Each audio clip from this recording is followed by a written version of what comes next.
வணக்கம் தோழர்களே. இன்றைய செய்தி துளியில் நாம் பார்க்கவிருப்பது என்னவென்றால், இப்பொழுது தாவேகாவிற்கு ஆதரவு தெரிவிக்கிறார்கள் சிபிஐ சிபிஎம். அப்புறம் ஆதரவு தெரிவிப்பது, அவர் அரசியல் பயணம் சிபிஎம் சிபிஐயோடு பயணித்திருக்காரா, இல்லை திராவிட கட்சிகளை கொள்கை தலைவர்களாக ஏற்றிருக்கிறார்கள் என்கிறார்கள். விஜய் அவர்கள் திராவிட தலைவர்களை தான் கொள்கை தலைவராக ஏற்றிருக்கிறார் என்கிறார்கள். சரி, இருக்கட்டும், நல்லதுதான்.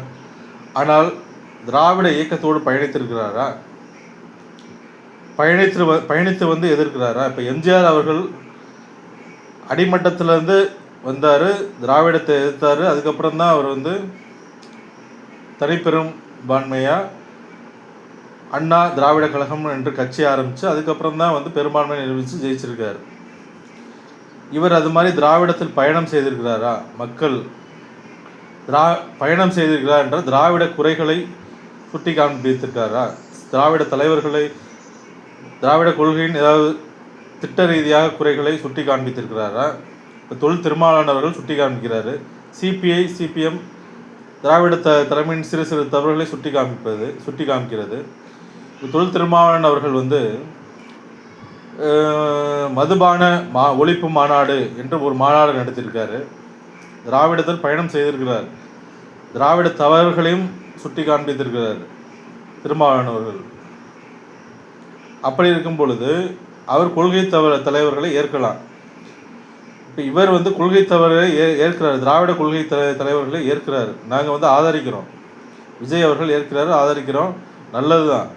ஆனால் பயணம் செய்யாமல், மக்களோடு போராட்டம் செய்யாமல், அந்த கட்சியினரோடு எந்த தொடர்பும் அவர் ஏற்படுத்தவில்லை. மக்களோட பயணத்தில், புரட்சி பயணத்தில் ஏற்படுத்தாத போது எவ்வாறு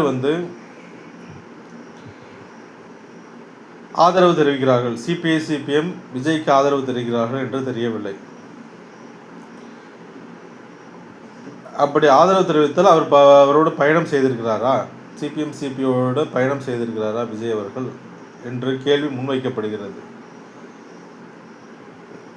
அப்படி என்றால் இதற்கு என்ன தீர்வு என்பதை நாம் களத்தில் கள நிலவரம் எவ்வாறு அமைகிறது என்று பார்த்துதான் முடிவெடுக்க முடியும். ஆளுநர் தனி பெரும்பான்மை கேட்பது என்பது எவ்வகையில் சரி என்பது